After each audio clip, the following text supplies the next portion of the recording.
That was a funny day when George walked into the studio one morning and said, "Can you do anything with this?" and handed me a torn out photograph from a magazine of an acrobat on a pole. And I knew instantly what he meant. Within 5 minutes, I did a drawing of a vehicle with a long pole and a guiding thing, and I called it a polecat. And I had a guy on the top with a chainsaw. And he went, "Beautiful." Because we knew it was going to be one of the best sequences in the film. Welcome to Artwell. I'm your host, Jacob Kelly, and this is the podcast where we are on a mission to understand what it means to make great art. Today on the show, we are joined by Brendan McCarthy. Brendan is the co-writer of Mad Max Fury Road, one of the most influential British comic book artists of the 1980s and early 90s. And before we get into today's podcast, I want to remind you that if you haven't already, make sure you subscribe to the show. And if you want even more from me, you can subscribe to the Artwell newsletter at the link in the show notes. And now, without further ado, I am very excited to present to you my interview with Brendan McCarthy. There are no breaks in this business. You make your breaks. The reason I'm in this room right now is because my music's very dope. Let's try to find something that people remember 20 years later. It's super easy to look back and go, oh, well, we should have planned better. I don't know. Tell me the best creative inspiration that was planned for. Break rules. Leave the world more interesting for your being here. Make good art. I was wondering if you could tell me about being at the second ever Sex Pistols concert. Right. Okay. Well, that was I was at art college then at Chelsea School of Art, which was located off the King's Road back then. It's moved since, but about half a mile down the road was the infamous shop called Sex, but which Malcolm McLaren ran, which was selling basically fashionable bondage gear. It was also a gathering place for what were to become the proto-punks that formed the Sex Pistols and other people. And it's where, Johnny Rotten did his famous audition to be the singer. And anyway, they were booked into the Central School of Art, I think was one of their, I think that in terms of first official gig, that was another art college in another location in London. And they paid a gig in the my art college. I've got to say, though, they hadn't quite become the Sex Pistols yet. So there was a bit more... the clothes weren't there and all that stuff, but there was a sort of, Johnny Rotten was so compelling. You just thought, wow, this guy's a bit of a nutcase or something. Anyway, so it was just in the air. And then a few months later, it all exploded. And we thought, oh, that was that band we saw, that night that we didn't pay that much attention to. But that was a very galvanizing time for British culture. And it did change the culture. It was kind of like a cultural reset. My own background is a blue-collar immigrant family working and wanting to be an artist in that kind of environment was not pretty frowned upon, and people thought you were crazy or maybe a bit effete or something. Be a bit like saying I want to be a ballet dancer, So you had to be fairly... I had to be fairly resolute and independent in my thinking to actually say, I'm going to do this. And at first, my first ambition was to be a comic book artist. As I then went to art college and sort of went through a period of losing interest in comics and then becoming more interested in fine art, all the movements of the 20th century, really, modern art, from surrealism, expressionism, post-impressionism, concept art, etc. That gave me a grounding in visuals that when I decided to actually start working in comics as a means of a livelihood, I could bring that sensibility into my work, which probably condemned my work to always be slightly left field rather than super popular. I was more the cult comic creator rather than the, Brian Bolland or those big names. So that was my fate until I stopped doing comics and went into film. And then suddenly I had, these big hits after another. And, with ReBoot, Ninja Turtles, Saturday Night Live, Mad Max, they're the highlights really, but there are other good ones there as well.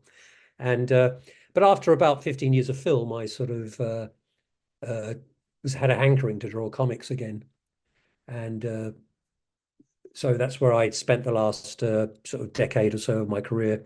I'm sort of retired from comics now. My eyesight isn't good enough to do all the intricate details, but so I'm focusing more on writing and designing these days.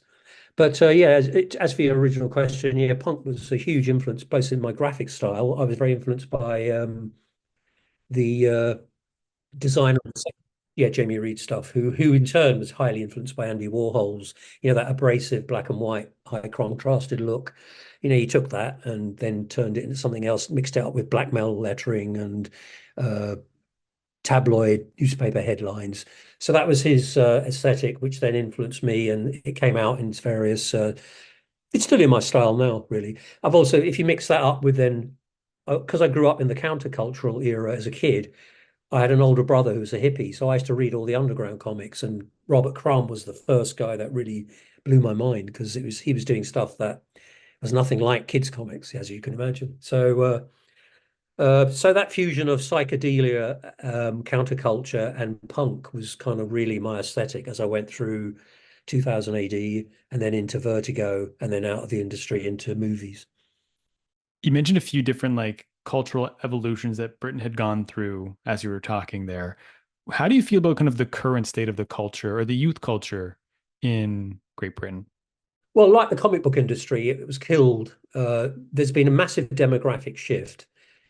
You see a lot of people in the comics industry sitting around waiting for some great revival of the American comic book industry, but it's not going to happen because when in the 60s, the big Marvel and Marvel and DC in the Silver Age, then you had the big revival in the 80s with Frank Miller, Alan Moore, all that stuff.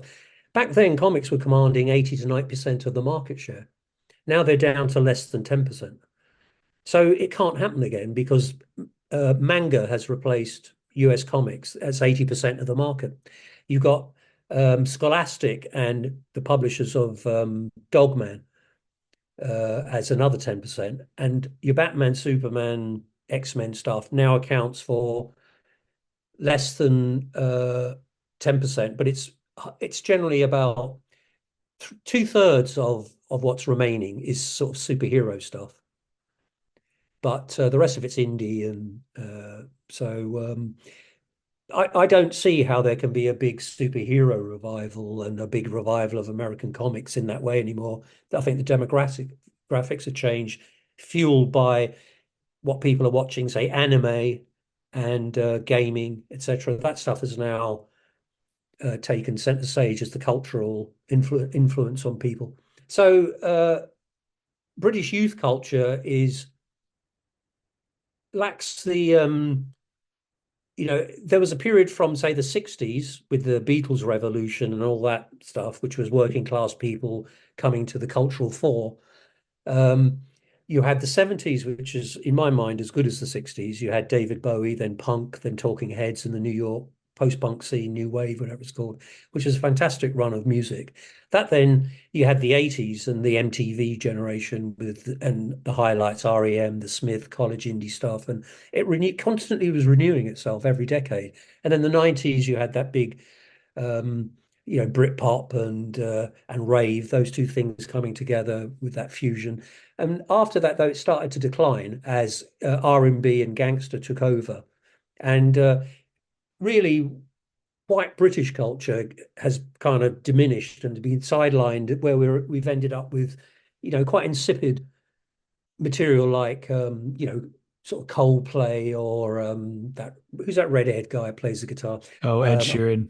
Yeah, that kind of stuff. Very, soft, no bite to it at all. Quite AOR radio friendly, that kind of stuff. So that's really how it's fizzled out. I'm not writing off the possibility of it, but of a revival or anything. And I love British youth culture. It's always been incredibly inventive. But it's been, I think, culturally the effect of the internet as well and the web and making your own music now, people getting savvy about the appalling deals record companies offer. No money basically in recorded music anymore. It has to be all live now. That's why McCartney and all these big names tour, because there's no money in record, really not much anyway. For him there would be, but for your average starting up band now, it's just not there. So the economics, the social biases, and I think the internet has really changed that, and probably it's come to its end. I feel very privileged and lucky to have grown from as a kid in the 60s right through to the end, say 2000s, probably up to about 2010 would be the definite end of it, I think. And Yeah, there's stuff here and there now and then, but not really anything galvanizing everybody.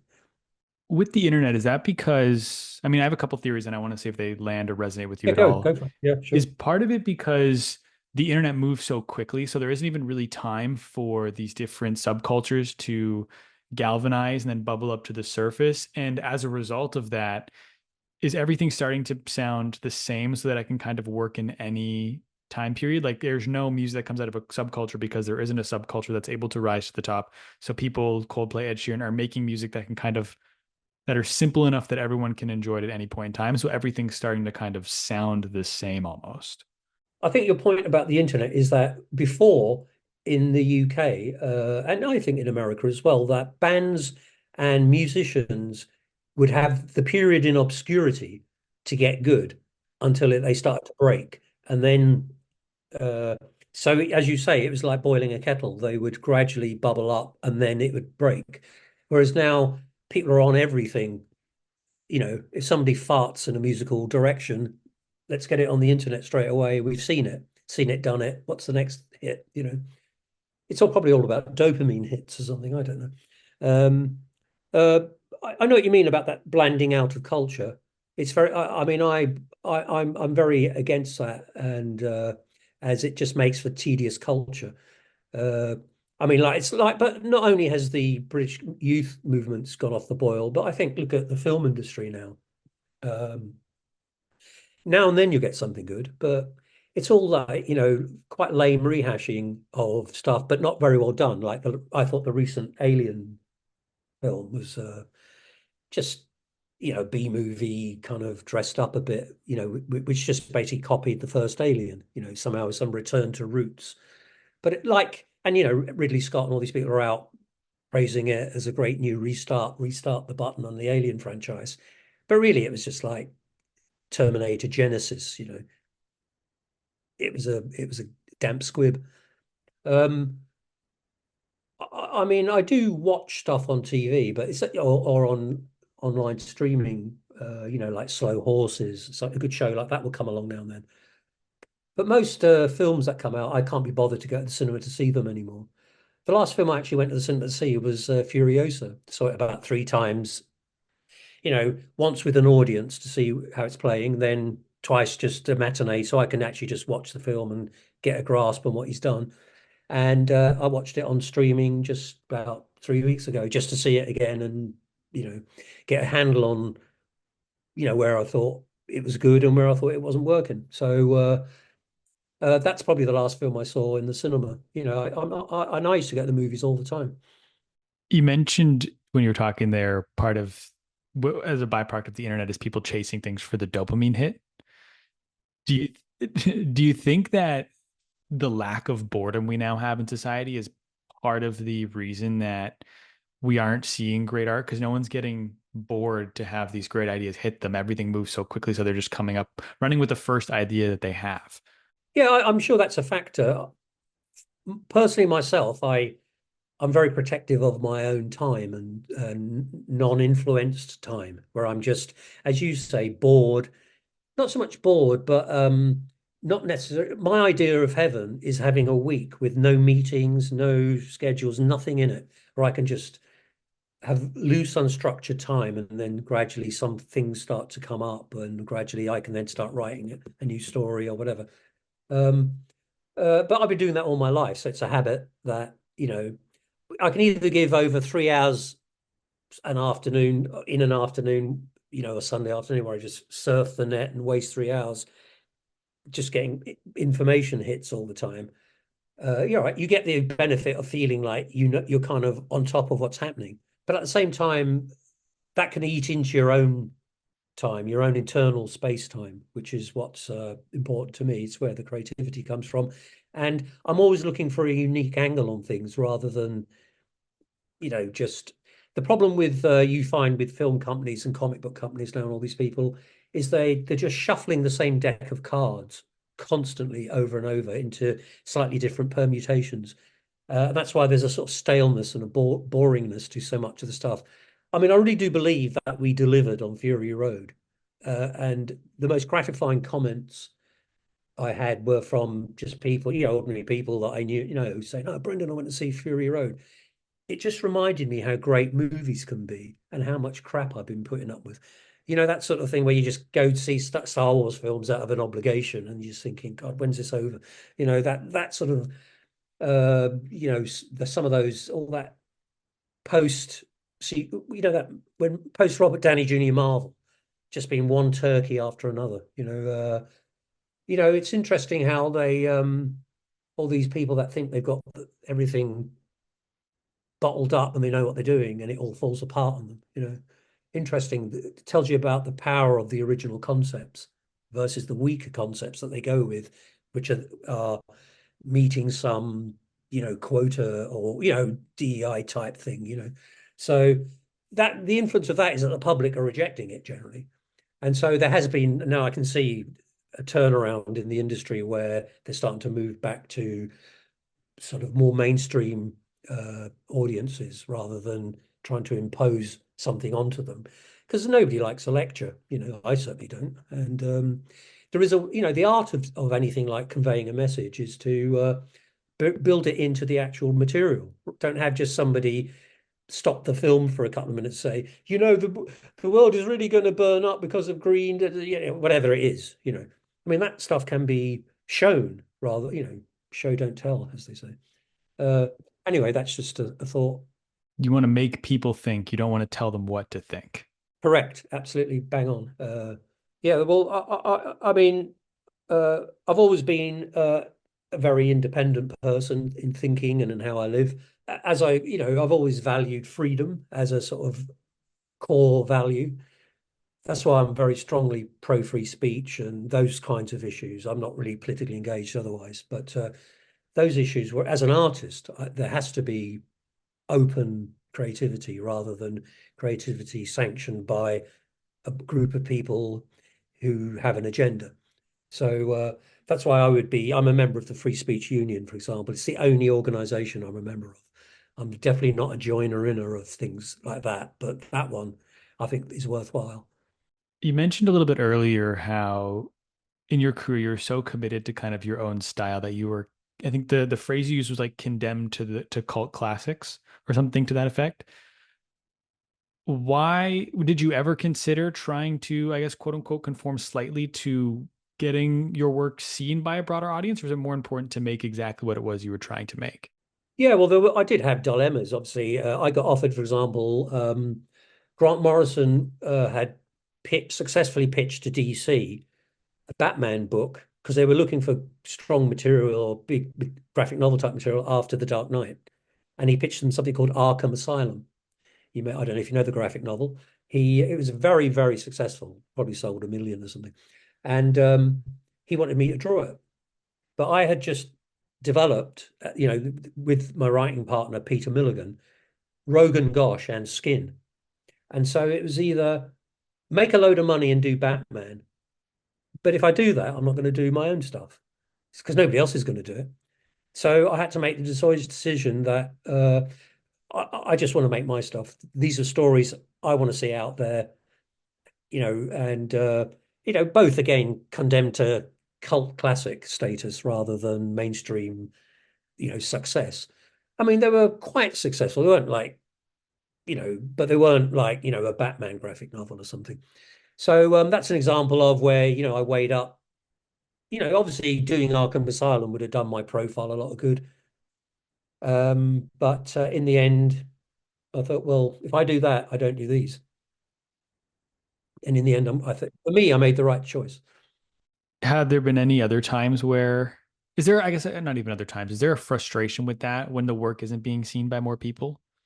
Of course, because everybody always talking about, hey, we want to see new stuff, but they don't really. They want to see the same stuff, but done slightly differently. And that's the same as true of Hollywood. It's generally, that's the commercial market as conceived by, executives, editorial types of people.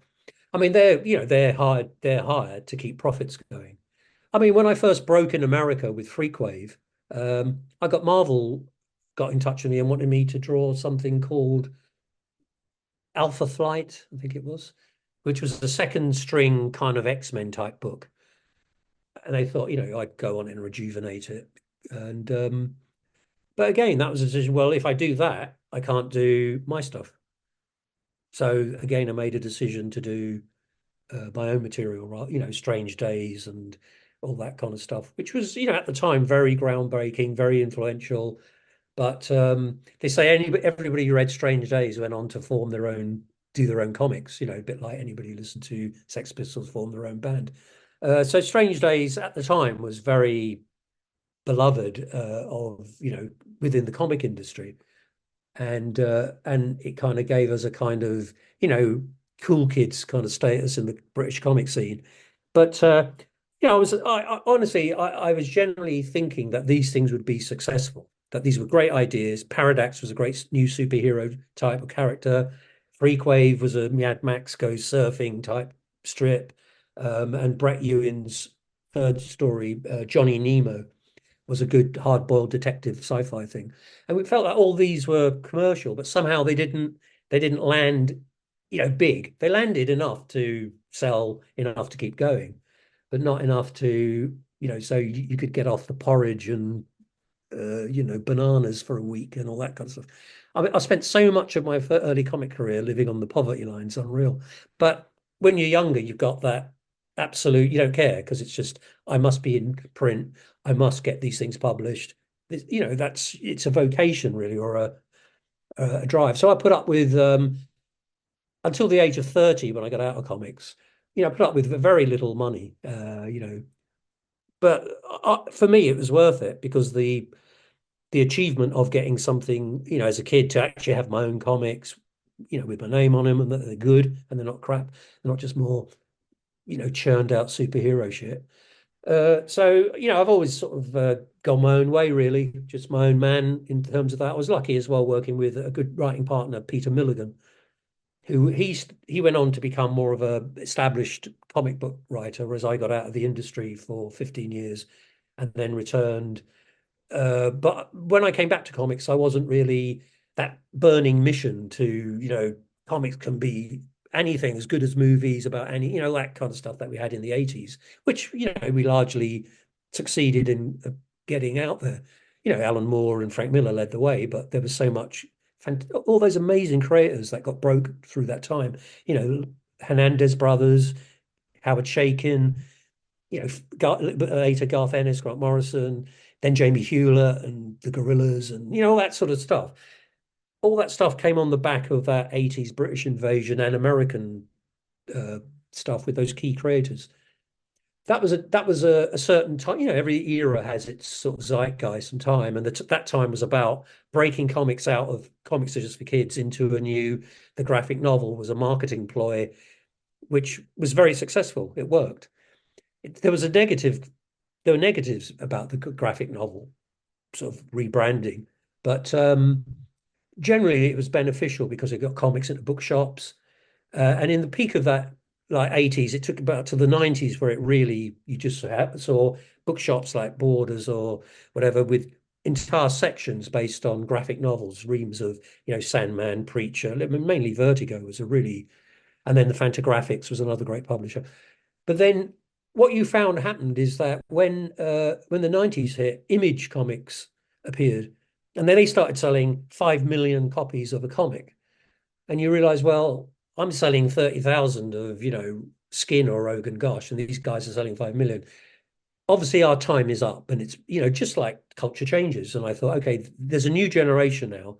They prefer image type stuff, gaudy, gritted teeth superhero type stuff, Spawn, Young Blood, all these kinds of things. Held no interest for me at all. So at that time, the writing was on the wall, and I could see that it was time to get out of comics now because our time was over, and it was a new generation.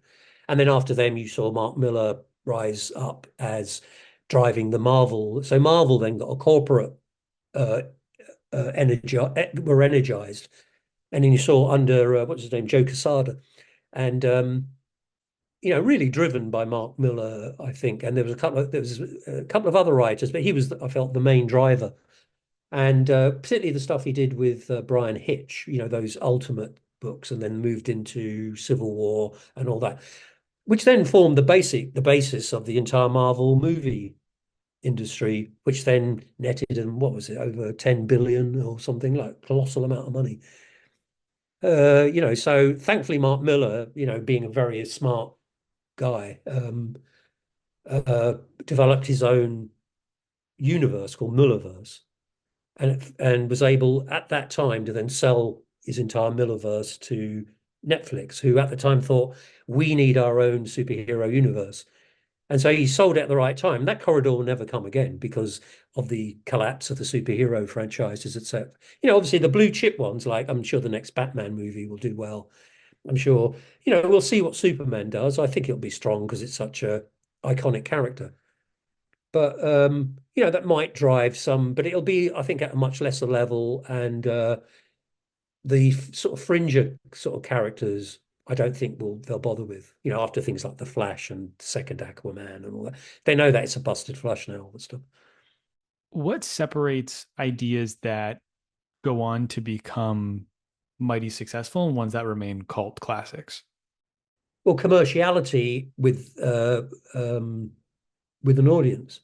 I mean, I've always been, I've had that kind of, this one's a sure winner. I know this one's going to be the one, and you do it, and it goes, and you think, what? And then you're completely pissed off for 6 months, and you think, this is no good. I don't know what I'm doing. But there's a new idea comes along. You think, yeah, this is the one, and you put it out, and it kind of does okay. And that's been kind of like that for me in comics. Is that really great stuff not landing with an audience? And I suppose I've had the delusion, I guess it is, that my stuff was commercial. So, uh, but I've only ever done one superhero, created one superhero character, which was back in the day. I'm talking about 1983 in the UK. Alan Moore had just started doing Marvel Man in Warrior magazine, and that was his big new take on superheroes. But so I was reading it, thinking, this is just the same stuff like Don McGregor or those Steve Englehart, those wordy writers from the 70s were doing. And I just thought, no, I don't think a superhero should be anything like this. It should be, what if some idiot became a superhero, a regular guy who drinks beer, has got a girlfriend, doesn't really want to save the world, just wants to make money and get laid and become famous. So he's a media brat type of person, a product of media. And how would superheroes play out in the media? So that became to me a more interesting take. And also, so I did things like he wears a costume, but he walks down the street in his costume and everybody laughs at him. So he's a yellow costume, and they say, "Hey, banana man," all that kind of stuff.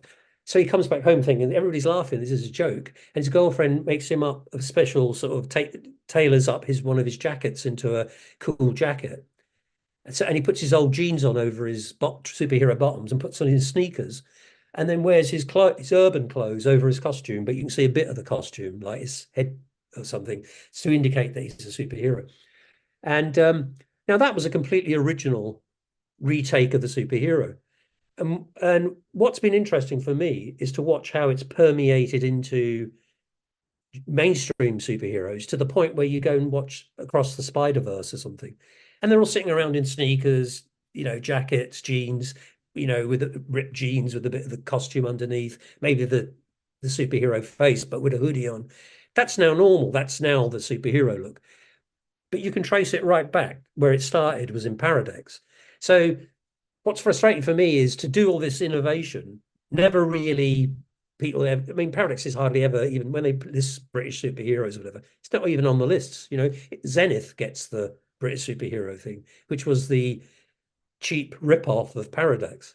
So I've long ago stopped being frustrated about it. I accept, you do your work, you put it out, it has an effect, people get influenced by it, they use things in it and build and change stuff, and you just have to accept it. It has it once you put it out, it's got its own life, and whether it succeeds big or just is artistically successful, that in a way is up to the book. So yeah, it's that first period of my comics was a really creative, innovative period. I was, say, blessed with a great writing partner, Pete Milligan, who at that time, again, an underrated writer to me was easily as good as Alan Moore or the big names, Neil Gaiman and the like. But again, slightly under the surface. And, Pete's had a long career and done more mainstream stuff like X Statics and things like that. And got some mainstream name recognition. So, but I've never really done that. So I don't, I in the end had more success in film, animation, and pop videos, all that era, than I did in comics in terms of success. But artistically, I value my comics more than I value my movies. And is that because of the influence they've gone on to have? No, it's because the comics are a pure statement of what we were trying to achieve, which was if I'm inventing the character, the storyline, co-writing, drawing, coloring, overseeing the lettering, and then overseeing the production, I've got a lot of control over that. And it's not just control to be a control freak. It's about trying to get your vision out. I mean, something like Fury Road was the movie I had the most to do with, in the sense of creating the actual stuff you saw on the screen. With things like Ninja Turtles, it was more storyboarding the entire movie with the director. And I have a very close, intimate relationship in the storyboarding process with the director, because I'll get out of them what they want. And also, if they've got an idea, I say, but oh yeah, that's great, but why don't we could also do that and then cut to that? And he says, fantastic, do it. And I would just be jotting down little sketches in a 1 or 2 hour session with the director. And then I'd go off for a couple of days and board out that whole sequence, bring them back. He'd say, can you change that angle and make it tighter and blah, blah, do the corrections, and then on to the next one. So I was intimately involved with something like Teenage Mutant Ninja Turtles #1, with the boarding and, camera shots and, how things play out. Concept art for what things, their lair in the sewers look like, or, whatever you're having to do. And then the design of the turtles themselves through, where the director's then working with her hence Creature Workshop. CGI wasn't good enough back then to pull off CGI turtles. But what's weird is when you look at those Michael Bay ones, the characters are so unattractive. To me, I just think, God, that's really like an unpleasant design. That they don't. I think the strength of the first Turtles was that it was very charming. There was a charm to the characters, and I mean, I was on the set a few times to watch how they were filming it, and that was quite very interesting watching. They got these very short ninja people from Asia, these acrobats who are also tutored in the art techniques of ninja martial arts.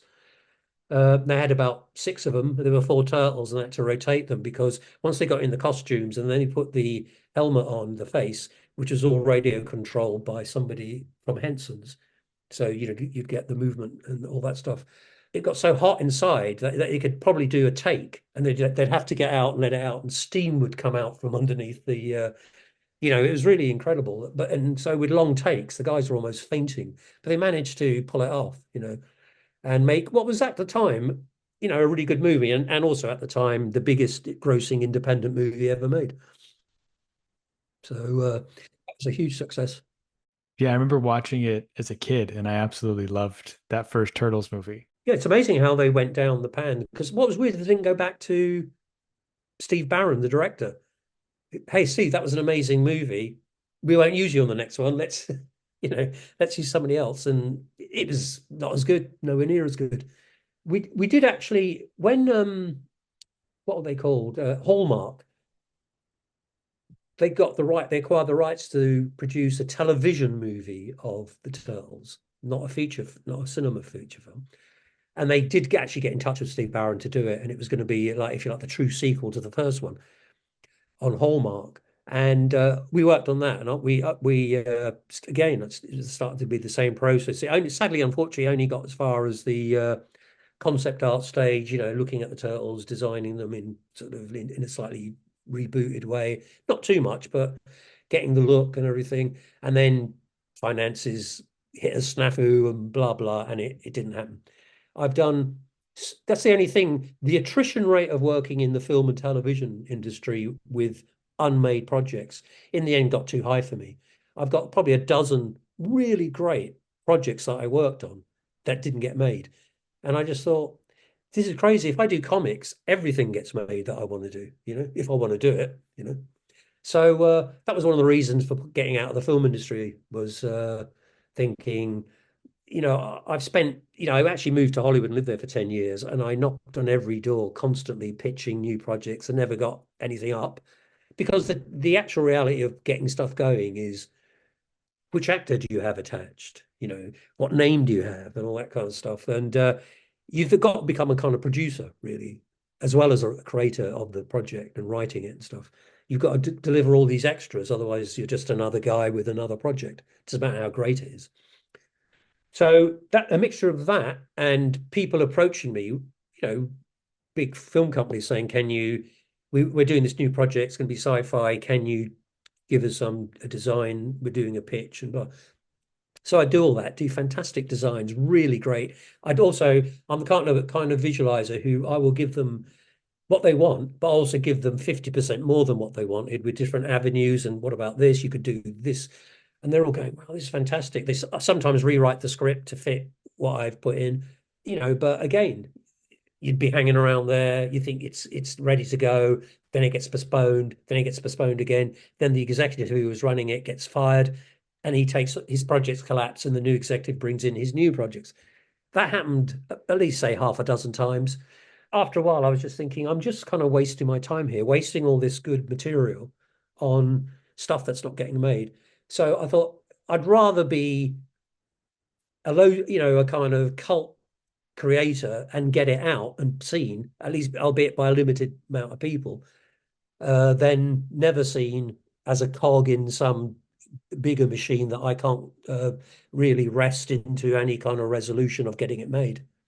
It was really after Fury Road. I once I'd done Fury Road, thought, okay, that's done. It's good, and then it came out and really I feel was very successful and hit the mark. And again, strangely, I feel it performed at the box office, given the quality of the film. It did less than it should have. It should have, I felt, been a 700, 800 million box office on the quality of the film. It did about 450, I think. And and the thing about the Mad Max trilogy, the originals, is they always were a bit left field and a bit culty rather than Raiders of the Lost Ark or Star Wars. And to me, the attraction of Mad Max is, other than absolutely loving them, the films, it was the last franchise that hadn't been completely fucked by endless crap sequels. So when we got into doing Fury Road, I mean, I was absolutely adamant that all options are off the table other than this film is going to blow everybody away and will be huge, right? That's the brief. Oh, no, worthy sequel, but doesn't quite work. None of that. That's off the table. And we understood quite early on, we can't do another cult classic because when they're giving you 130 million plus, you can't do that. You can't do a cult. You've got to do a classic, which is the other thing. And so I do feel with Fury Road achieving something that sits up there with the other classics of, sci-fi genre, like Blade Runner, Alien, Terminators, all that, blue chip classics, and including Road Warrior. I think Fury Road joins that rank.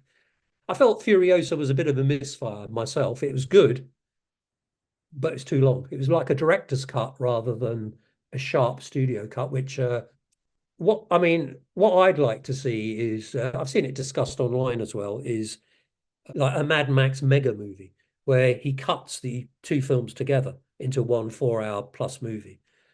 And in order to do that, in order to make Furiosa, if you like, conform to the aesthetic of Fury Road, which is the better movie, I take out all those those title chapter headings, and I knock out about 15 minutes from that opening sequence with the young Furiosa, with that endless biking across the desert, all that stuff could have been done much faster with, we get it. They're far, far away from that and they've come a long way and now they're going a long way back.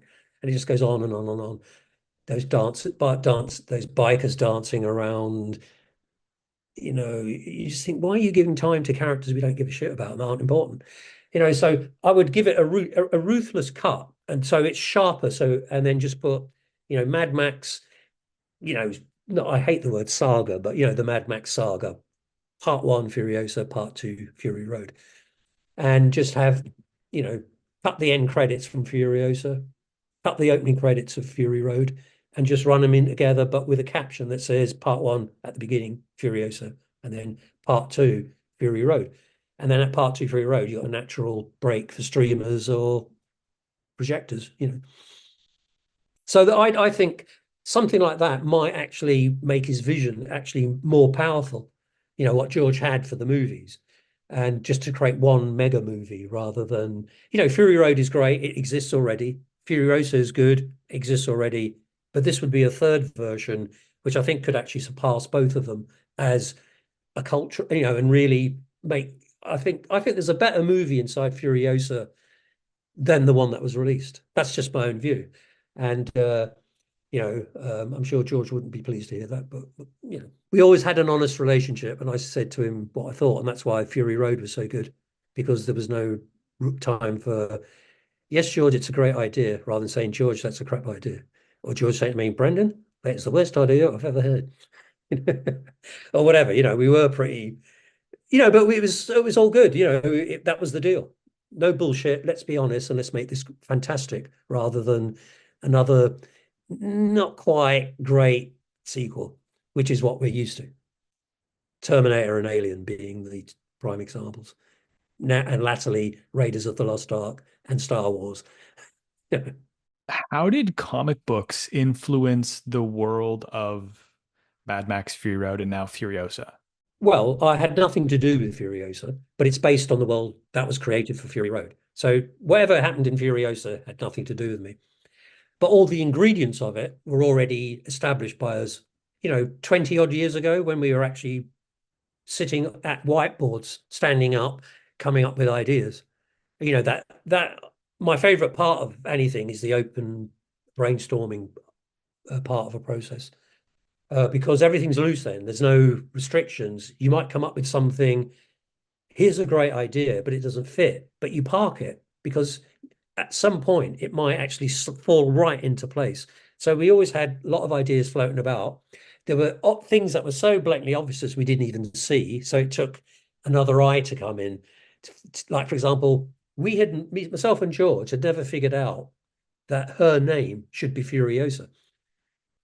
And it was that name was lying around all the time because the Furiosa was the land around the Citadel, you know, and the Fury Road ran through the Furiosa, and we didn't really use that concept after a while. It sort of it stood idle, but the name was there, and when we would refer to as Warrior Woman, the Praetorian, whatever, you know, we would refer to her as that. That was her name, and yet her actual name.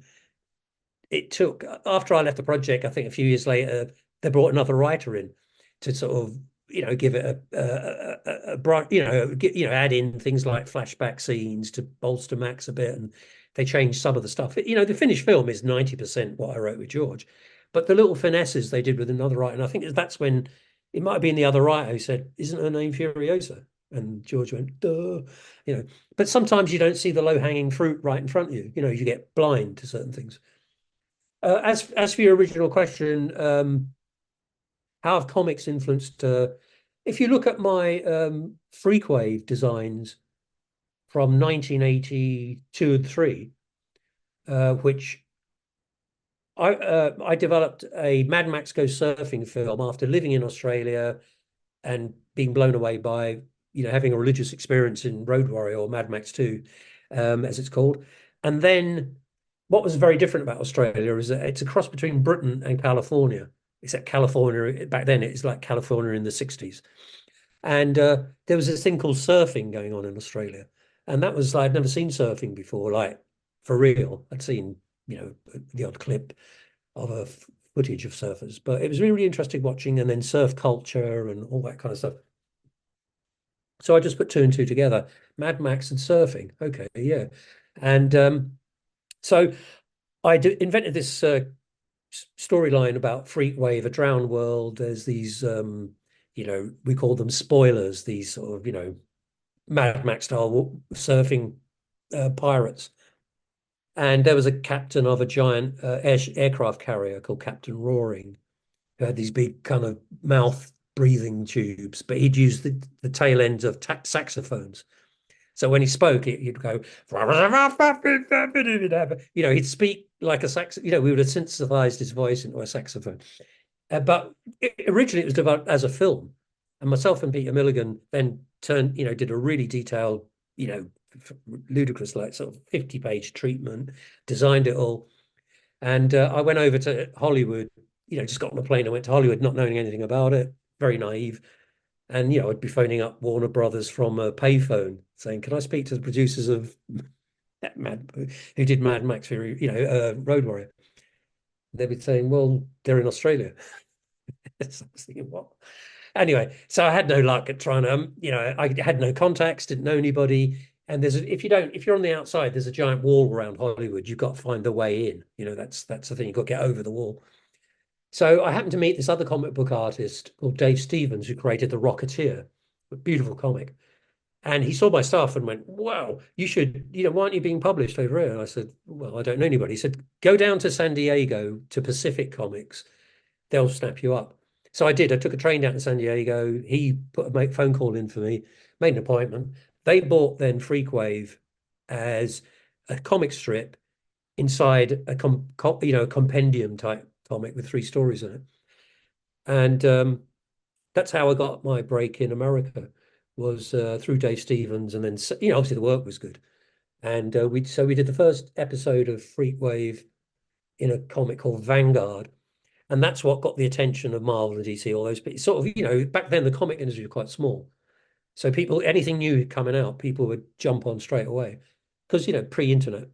But I was more determined. I wanted to, after we did finish Freakwave, ran 3 of them, they offered us our own comic. And that's where Strange Days come from. And we brought Brett Ewins in. So the original Freakwave comic, the designs for like the vehicles, I was really obsessed with 1930s set gangster movies. I love the vehicles, Tommy guns out the window, blah, all that kind of with the running boards and all that. I really like that retro look. And so I created those sort of retro vehicles, but built up on big wooden skis so they could go through surf with big outboard end. So I was cannibalizing motor boats and old vehicles. I mean, it was crazy, but it was more the look. The look is what I liked. Anyway, so that was the look of Freakwave. Whatever it was, 7, 8 years later, this project Waterworld starts to get talked about and then finally comes out. I had nothing to do with it. And, I was there before that film, but it did kill Freakwave as a possible film because it tanked, apart from having the same concept. Anyway, go forward another 5 years, and then I start working on Mainframe, doing the world's first computer animated long form called ReBoot TV series CG. And this is before Pixar or any of those, DreamWorks, any of those people. There was an episode I suggested based on, because I love Mad Max, and they were going through different genres, sci-fi, gaming things. I said, why haven't you done a sort of an Autogeddon car war type of one, post-nuke Mad Max? And I gave them a couple of drawings of what it could look like. And they went, wow, yeah. And so they kind of rushed that one into the schedule. And that was fairly legendary in that they did it in something like 3 weeks. The whole episode was done in 3 weeks. It was insane because normally had 10 weeks. But they all just did a 24-hour work cycle, and they worked out they were really brilliant, smart guys, amazing guys. Everything was done on a shoestring, Brit style, but it looked fantastic at the time. Now it looks very crude, but that was the state of the art of CG. And in that episode of Bad Bob, I then refined you basically reused that idea of the retro vehicles on, big wheels like monster trucks and all that stuff. That was then in that episode.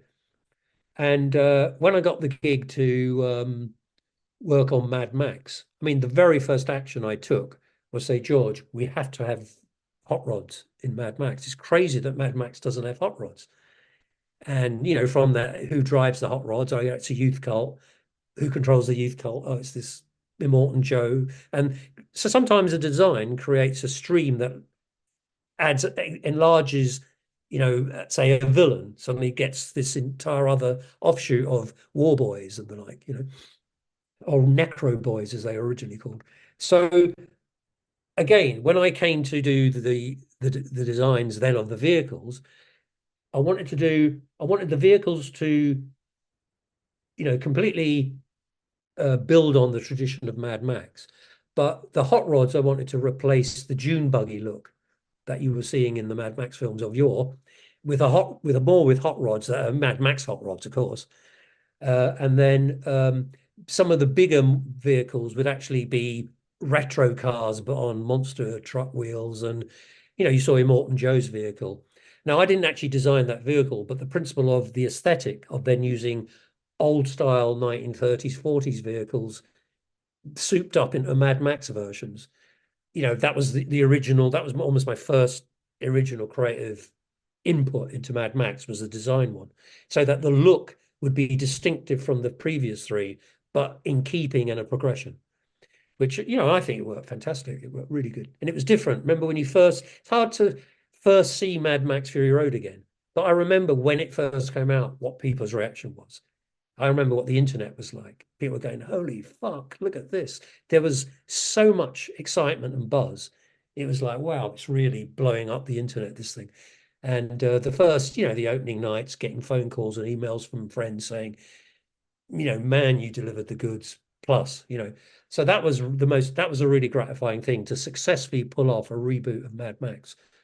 I have issues with certain decisions George made beyond what the period I was there, and they're up to him. It's his show.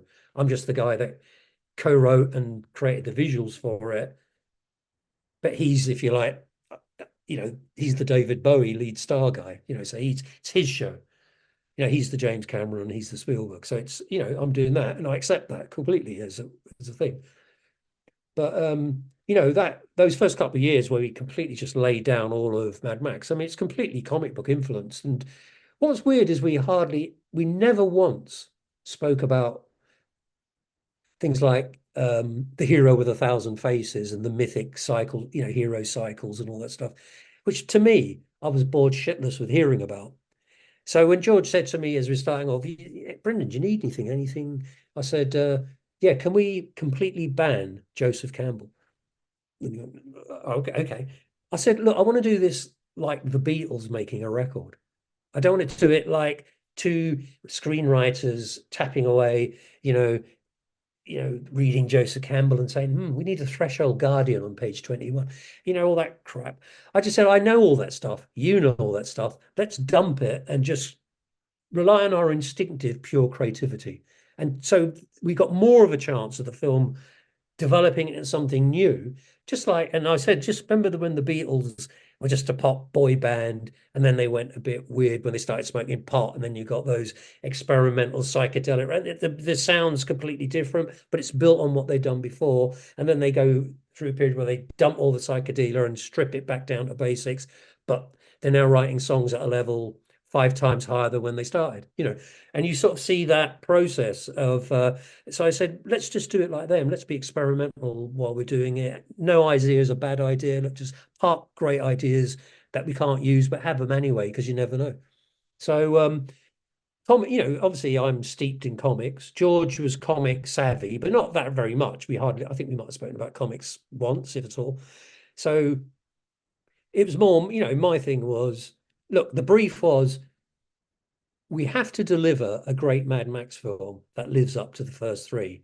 And it's got to be, if we can make it, as good as, if not better than Road Warrior. Because to me, that's the best one.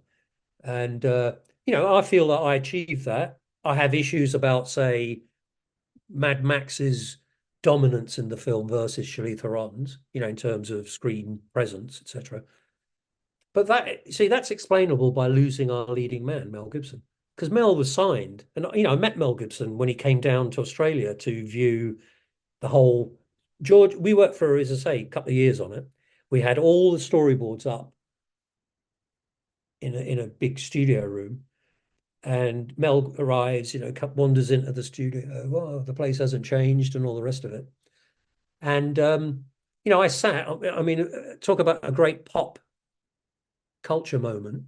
But I sat and watched George and Mel on two wheeled, armed little chairs on wheels, scooting around, and George took him through the entire movie, frame by frame. And I'd be listening out, like, is Mel going to laugh at that bit? And you'd hear him go, oh, great, and stuff. And then, you heard him. And then it took him about 3 hours to go through the whole movie with Mel. And there were all drawings and designs everywhere. So he was thinking, well, he said, wow, you're really prepared.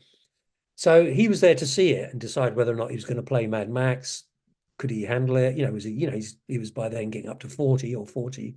So, in the end, he signed up and it was on with Mel Gibson as Mad Max. Unfortunately, due to his mental breakdown, due to his alcoholism and then all that shit that he came out with, he took himself out of the running. So then just think, George has got this movie up and running and he's just lost his leading man. It's a bit like, imagine losing Harrison Ford from Raiders. Who do you replace him with? You don't know if you're going to, So in the end, the reason I'm mentioning Mel Gibson, if Mel Gibson had been in Fury Road, the one that came out as Mad Max, slightly older Mad Max, his screen presence, his star power is such that he would have been edged out by Charlize Theron, who also has star power and presence.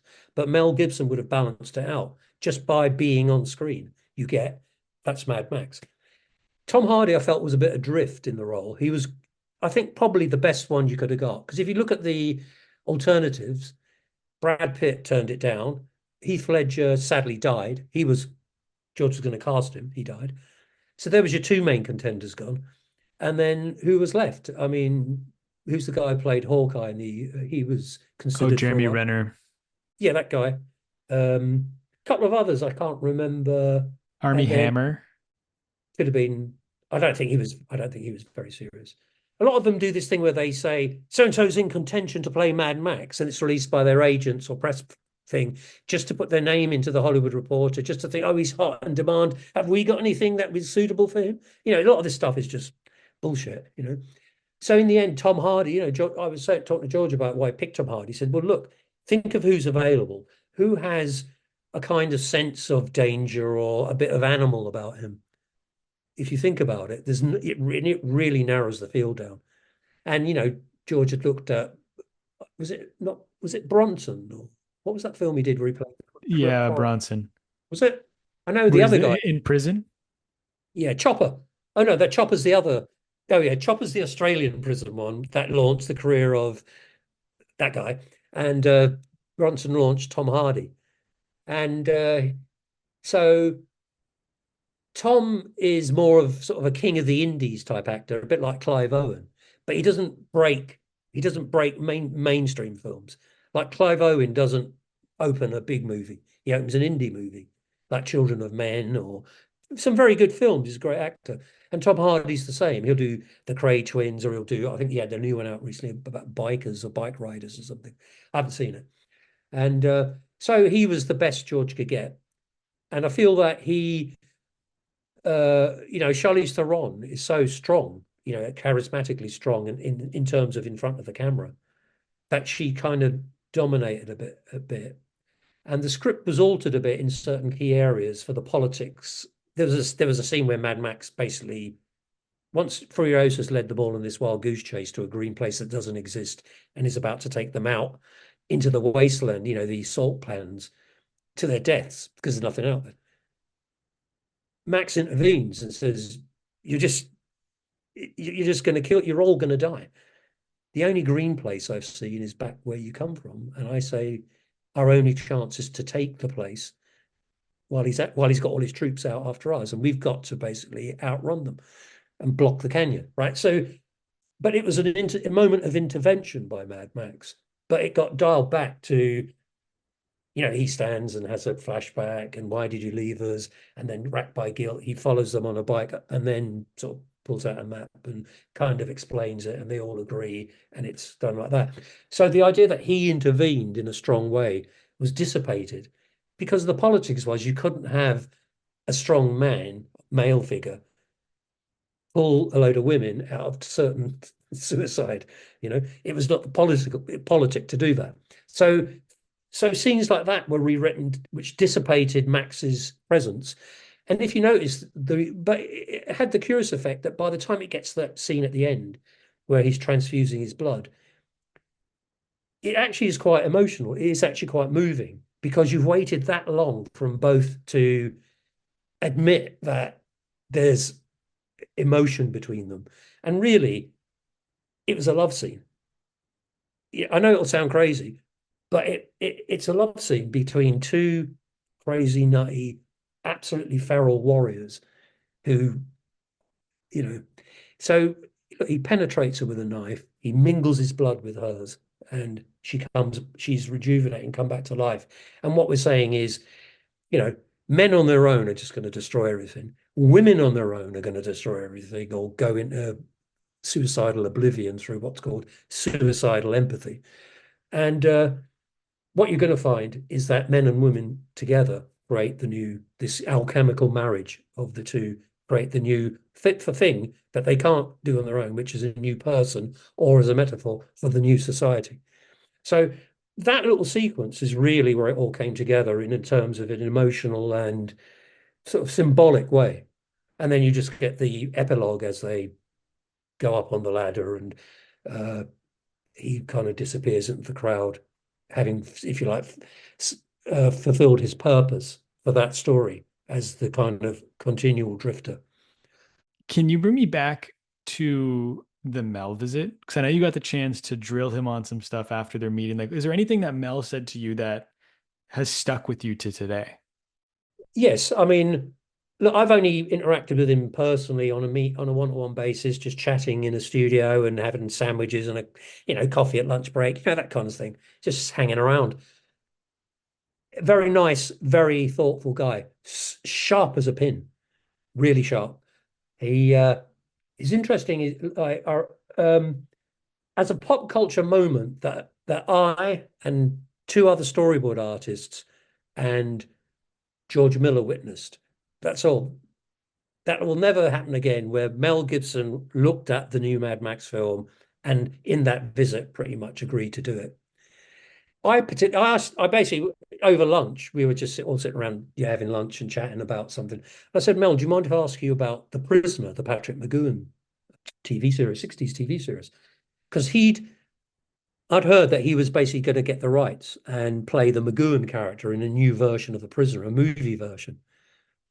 And so I had to ask him all about it, because I was a complete nut on The Prisoner as well. Mad Max, The Prisoner, the cult stuff, I suppose. And he told me about Patrick McGoohan, and Patrick had written a script, and Mel was a bit iffy about it, and wanted to play it. Loved The Prisoner, thought it was fantastic. We talked about what a great show it was. That weird mixture of holiday camp banality, morning, be seeing you, all that stuff, but the sinister side of the lobotomies and all that stuff going on behind closed doors. And it was very chilling, and it was ahead of its time, and it kind of prophesized the kind of the amorphous government that you can't quite pin down, the Franz Kafka idea, but married with technology, which is what I think we're in now. We're starting to go into a technocratic kind of, in the moment we're in technocratic mild authoritarianism. But it's only going to get worse because, if you notice, all your searches on Google are now algorithmically manipulated, so you'll only get certain results, and you have to go to page 300 to actually find anything vaguely worth reading. Or you've got to use another search engine like, we don't use DuckDuckGo, that got bought, so that's now useless. I use Brave, it's I think about maybe the best one now. Or Yandex, the Russian one even, that's better than Google. But so you're seeing now how what they were talking about, which was this faceless authoritarian presence that intrudes into you, and the whole issue we talked about the issue of, are we entitled to our own internal integrity, or does the state or the governmental force have the right to extract that from you? And if you won't surrender it voluntarily, or if they can't trick it out of you, they will then use coercion and force through, as you saw in The Prisoner, basically they were referring to all the MK Ultra stuff that has gone on, which at the time was mad conspiracy shit. Now we know it was for real. I had a good sort of chat with Mel. I got a feeling, that he had a lot. I could sense that he was aware of that MK Ultra kind of state coercion type issues, because that later came out in that film he did, a bit late, not that much later, called Conspiracy Theory. And that's about a nutty guy who thinks it's, so he was playing the archetype conspiracy tinfoil hat guy. But I could see that he had an awareness of all that stuff, and The Prisoner had that in it, intrinsically in the material. So I did find him, in talking to him, and the same quality George Miller has. You don't have to say it twice with those guys; they get it, and that's a great thing, because so many people you meet in the film industry, particularly on the executive studio level, don't get it, because they're mainly lawyers or accountants who then have sort of moved somehow. They've got a position where they green light or don't green light projects, and that sounds good. Oh, that sounds like a fusion of. That's how you always have to sell your projects, as a fusion of two commercial things that were huge, you know.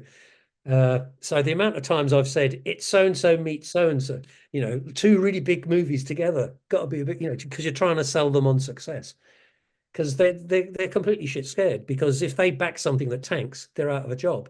Usually, obviously these days you can produce, 3 Star Wars movies in a row that tank and still be in a job. You can produce that many Marvels and Kevin Feige is still there. You think, why aren't they slaughtering these executives?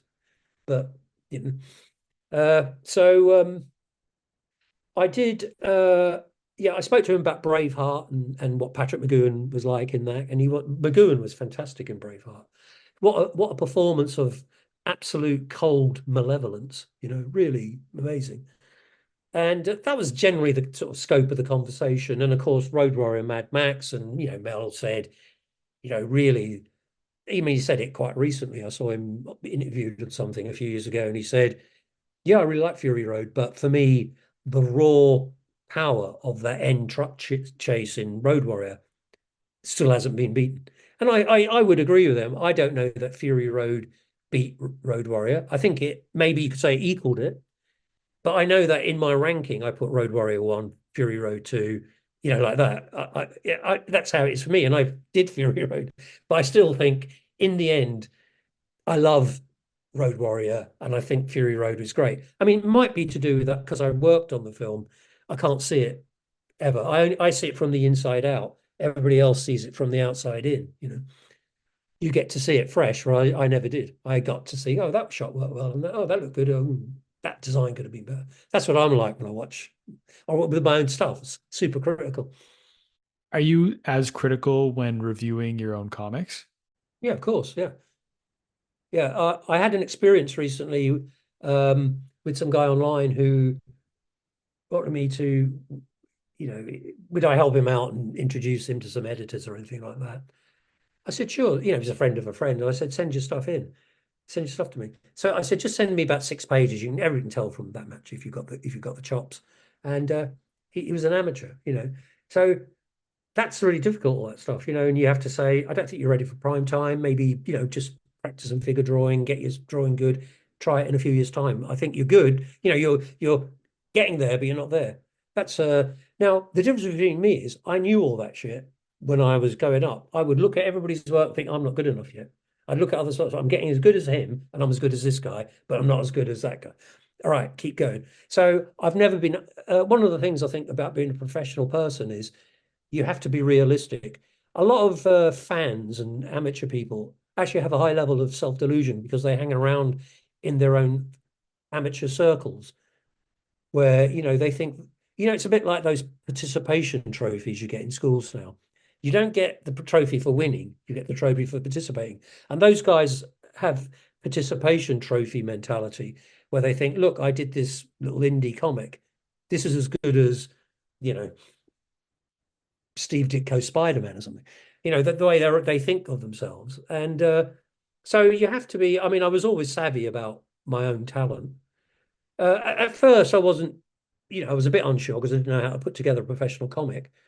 And it was the same when I went into the film and TV industry. I was a bit unsure because I didn't know, is Fury Road a good script or not? I think it is, but I mean, I know the Mad Max films inside out, and I think this is really good, but I'm not sure. George is the only guy who's going to be able to judge it because he's done 3 movies already. This is my first. But did it turn out to be indeed absolutely as good as the others, better than some? Does not thinking you're as talented as other artists make you work harder? Yeah, well, either you're going to do it or you're not. That's the thing about most people I notice. They don't have that. What are you doing? Are you doing it or are you not doing it? Are you just dicking around talking to your pals at comic conventions about this book you're going to do one day? Or are you actually doing it and putting in what they call the 10,000 hours? Listen, when I was a young teenager, while everybody else was out, smooching with chicks at behind the bus stop, I was in drawing and writing, and looking at comics and studying, Will Eisner or Barry Smith, and kind of keeping it quiet as well, because back then, in the kind of environment I grew up with, any sign of artisticness was considered suspect, and you could get jumped by a bunch of thugs or something. It's really the levels of stupidity that exist in society are frightening. I think things are better now, but back then it was just, you had to just bury a light under the bush and commit to it. And I have spoken to other creators, and it is a bit like a vocation, really. You're going to do it regardless and put up with all the poverty and all that crap just to get published, and then gradually go up the ladder until you're now a name and you can get some regular money coming in and make a living. And, the living I made was very haphazard until I got out of comics and went into, I'd earn in a day what I'd earn sometimes in 2 weeks drawing comics.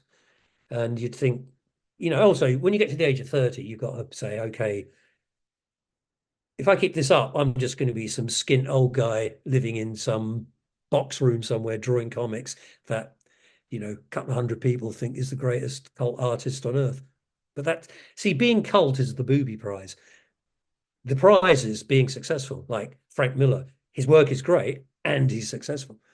So that's the prize. I never achieved that in comics, but I got there in film and television. Is your strength as an artist your originality? Yeah, because I'm not. See, that's exactly what you put your finger on. Exactly. I'll look at the market. I'm very aware, slightly less so these days, because the comic has lost its vitality as a medium to me now. Nobody cares if Scott Snyder's doing a new Batman. You think, great. I'm so sick of Batman and permutations on him. I don't care anymore. Whereas 30, 40 years ago, Frank Miller doing Batman was fantastic. And just think they're still regurgitating all that stuff. I saw some actually recent Batman pages somebody posted online, and it was just still Frank Miller licks. The Dark Knight will not tolerate this. And you see him leaping in the air a la Frank Miller, big full plate splash. And I thought, God, I'm so bored with looking at these same noir images of Batman over a night, Gotham City. So that's why I don't think comics has its vibrancy anymore, particularly Western comics. I feel the heats with manga. The ability to think creatively. And that's really is my most important strength, because I'm not the greatest comic book artist in the world. I'm not going to compete on drawing level and storytelling, techniques with Will Eisner or Frank Frazetta or, Milton Caniff or Mobius or, these people are the greats. So I'm not one of them. I have to accept that, which comes from, we were talking about a professional reality check on where you fit in.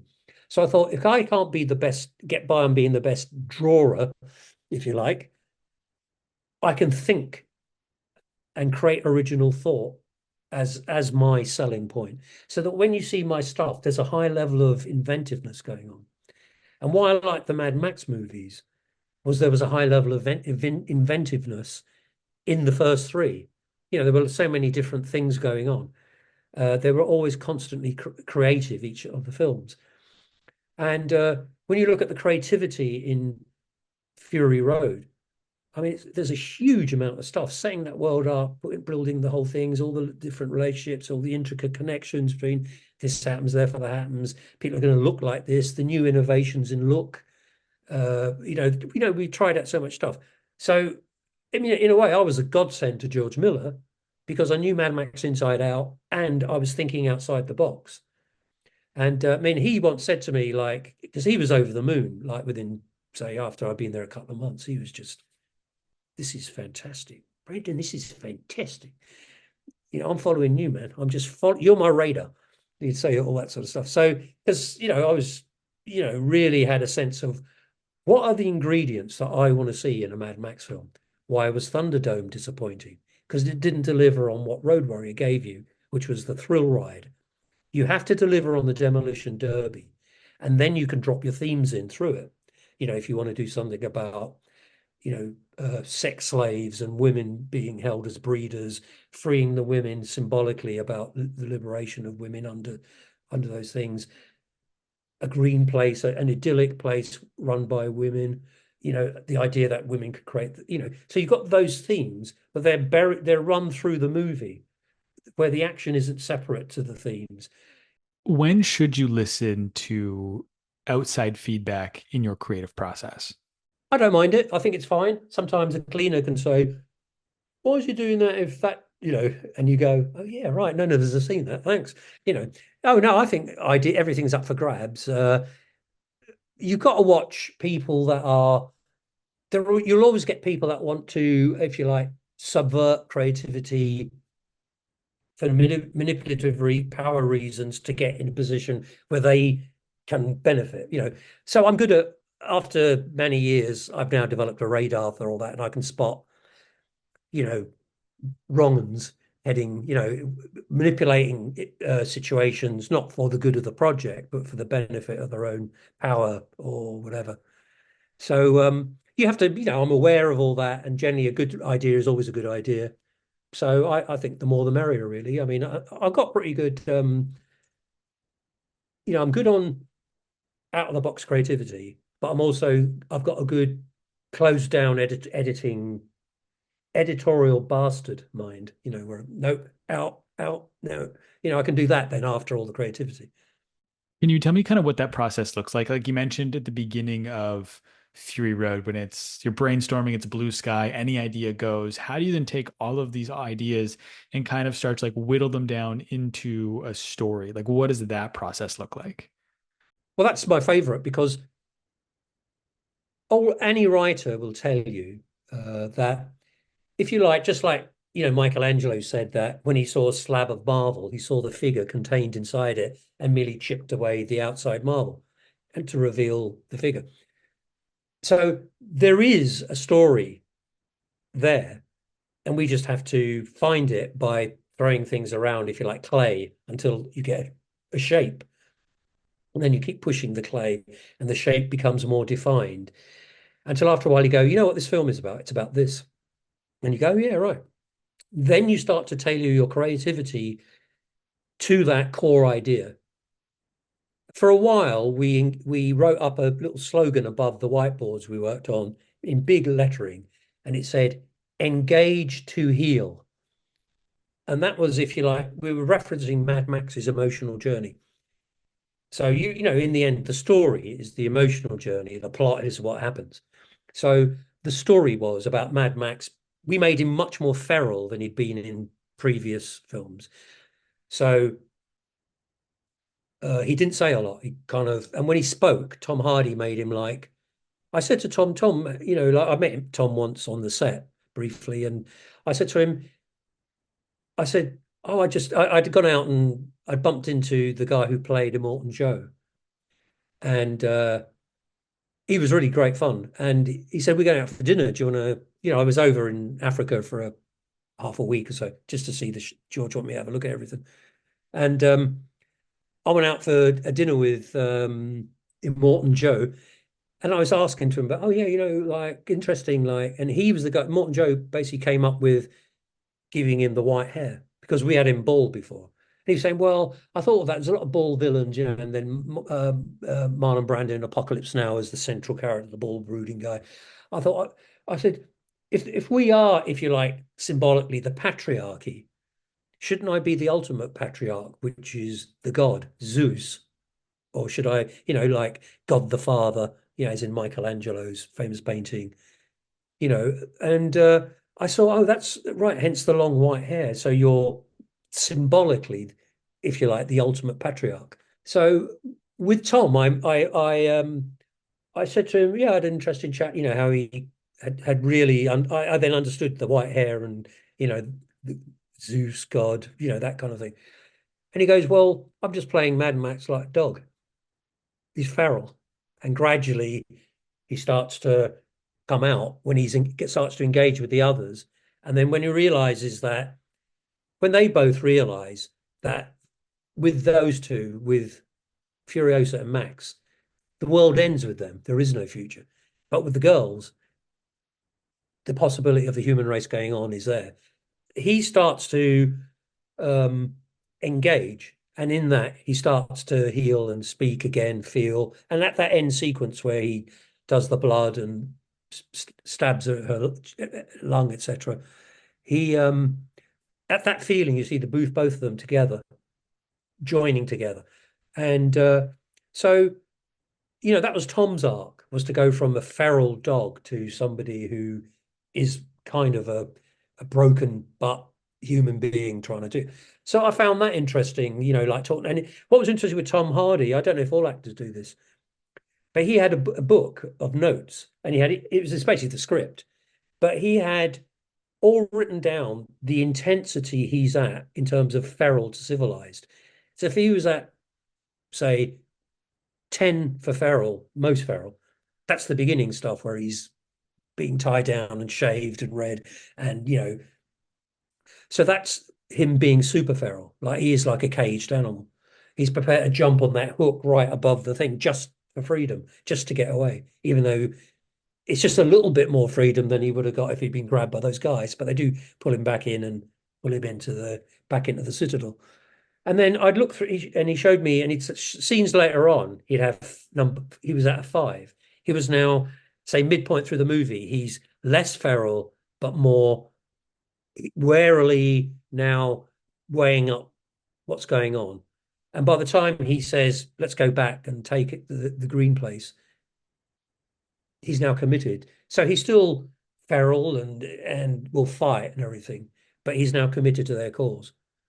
So that was interesting seeing how's his arc as an actor. So because everything's shot out of order, he had to know what level of his feralness he was at in the performance.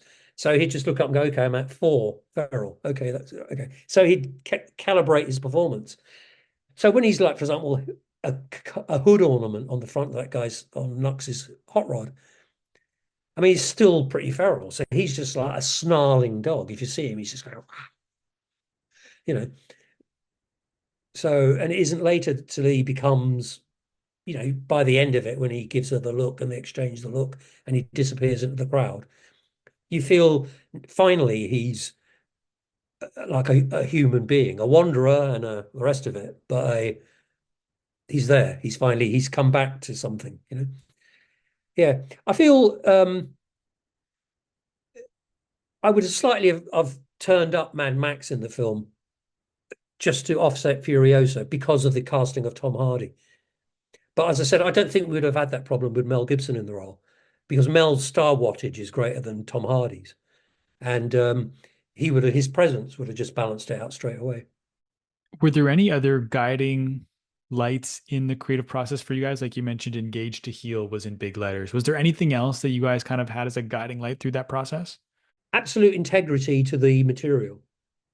One of my criticisms of Thunderdome was that once you start winking at the audience, once you become to, and we're introducing the man with no name, get the film reference. Once you start doing that, you're inviting the audience not to take seriously what you're doing. It's kind of a bit of a romp. Okay, all right, I'll take it like that then. So I'd gone through all the films with George, and I was saying, I think that's a real danger. And watch out for casting well-known people in roles, because one of the things that takes you out of film reality is when you keep going, oh, look, there's Tina Turner. Oh, Auntie Entity. Oh, there's Tina Turner. Oh, look, there's Sting in Dune. Oh, there's, it pops you. It's doing something to the immersive reality that you want people to be in. So, we had a no sort of celebrity guest spot type rule established fairly soon. A thing that I think I kind of regret about Fury Road, looking back on it, I'd like to have seen a bit more of the black humor that the other first three films had. You know, like you think of Road Warrior, you know, the Ayatollah of rock and the ruler, you know, that kind of, and the idea, say, in Thunderdome, where two tribes are still fighting that blew up the world, but they're still fighting. This time they're fighting over the shit. Who controls shit? And you just think, you know, because it's got methane, that sort of deep, dark, black humor. I said, I'd point out to George as something I found very appealing. And I think there are some good bits in Fury Road, but it does lack a bit of that, I felt. I'd like to have seen a bit more, rather than the earnest finger waggy feminism. I'd rather have seen a bit more dark humor, really fucked up Mad Max humor. You did get it a bit with the People Eater. You know, the guy with he has a syphilitic nose. That's why he has the nose thing on. I mean, there was a load of stuff. I won't tell you about it because it probably gets us, banned and in trouble. But he was quite a horrible piece of work. He was originally based on, if you look at old cartoons from the 1920s, like the Depression, you always get these fat guys in pinstripe suits holding up bags with dollar signs on them, like the evil capitalist kind of guy. So he's literally that guy from the old illustrations and cartoons, and called the People Eater. So he was if you like, one of the riders of the apocalypse. He was the banking system. And we made him really degenerate, but we took all that stuff out. Well, I mean, I didn't mind it. We'd done there was stuff as bad as it in Road Warrior, but I think George was trying to calibrate a lower. I mean, we'd always wanted an R-rated release, but in the end, he dialed it down to a PG-13. How much do you have to consider the audience when you're making things? That's the golden rule. You've got to know where the audience is. And you've got to not be deluded as well. You need to stay in reality about where the audience is, not where you really want them to be, but they aren't. Hence, Splendid falling off the door, going underneath the wheels, and you not feeling anything emotionally about it. We didn't know where the audience was. So if a scene doesn't work, I think George is very interesting. He talked about there's a wave that runs through a film that the audience and you are on all the time, and you have to keep them on that wave. Certain directors, for example, like Tim Burton, in a lot of his films start off, and they sort of crank up, usually with the Danny Elfman score, cranking them up, dun, dun, dun, dun, dun, dun, and then they let down again. And then he's got to crank the scene up again.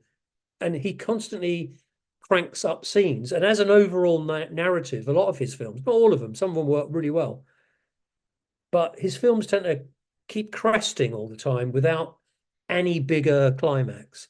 Like the first Batman has an interminable ending shot around that watch bell tower. It just has no, like the editing rhythms are off and it doesn't quite work. And you're thinking, oh, there were good bits, but he would just keep cranking up moments of Batman and then it'll all go flat again. And then he's got to crank up to the next one because he did keep the wave running through all. So George was really taught me this fantastic thing. And the thing that I didn't know a lot about, which I really watched him like an eagle on, was the construction of scenes and what he calls the canon, how to canon a scene. So first thing he's always aware of is, where is the audience? As you said, you have to know where the audience is and where you want them to be and where you're going to take them and where they want to be at the end of the scene. So he starts off, for example, if you look at the first sequence in Fury Road, the chase sequence, it's buzzards coming out of sand dunes and attacking this big black beast. That whole thing was based on wildlife footage of hyenas attacking a water buffalo. You've got a big black coloured animal and you've got all these little things running around it, nipping at the legs all the time. Because what they're trying to do, once they take it down by nipping the legs, then they've got it and then they're going to take it apart. So that was the strategy of the buzzards, was to get in tight, using buzzsaws to take out all the tires, to knock so that would be so you're seeing that would be their main technique. But because the war rigs is this super, protected, it's the prime vehicle of the fleet. They can't get in there because they put massive grills over the wheels as low down as they can. So you have that really good buzzard attack, blown up, throwing thunder sticks at them, really great car action. It's really exhilarating, all that. And you think, wow, that was really good. And then they look up and see this giant wall of sand coming towards them. And you think, holy fuck. And she goes in because her vehicle's heavy enough. She thinks that it's not going to get knocked. But everybody else hunkers down, except Nux, who's obsessed with, Immorta and doing the kill, goes in after it, and a couple of other hot rods do, and they're all blown asunder. And you see them, rolling in the sky. So the audience go, wow. And then, he starts spraying himself. And because you've seen what the spraying means previously, where the guy sprays himself and then leaps with the thunder sticks, you don't have to tell the audience what that means. You know what that means. Once you're spraying yourself, that means it's death time. So remember, we've set that up just 5 minutes before, and now we can use it, and you know what it means. So we have to know that the audience knows what it means, and they do. And so in the end, he rams the rig, and she knocks him and sends him flying, and then the whole thing explodes. And you then that's the climax, the big climax, and then it just fizzles down into a little flare fizzling in the blackness. And that's how he took that scene up and just let it fade down, because he's now moving into a brand new piece of the drama, which is Max's encounter with the girls, where we then understand, oh, this is what's going on here. She's got all these girls hidden in the what's hang on a minute. But we're letting you find out as you go along. So that's another thing, is keep the audience interested. Don't give them all the information at once. George is very big on the orchestration of information, when and how you lay it out. So listen, I had the best education you could possibly have for 2 years. I was paying attention. I wasn't wasting, just arsing around doing pretty drawings. I was, taken on board what he said, because, what makes him so good at doing these kinds of films? Because I think when George Miller does action, I think it's a bit like when Jimi Hendrix plays guitar. Something transcendent happens in that course of it. And you get, say, All Along the Watchtower, say, by Jimi Hendrix, one of the great songs of the 1960s. That sublime guitar moves up into a point where you feel it's transcended its form, its genre, its electric guitar, its pop music, and it is actually hit, if you like, the transcendent part of our being. And I felt that to have such a strong experience from his direction of action with Mad Max 2 Road Warrior, he knows how to do that in a way that I think few other directors know how to do it.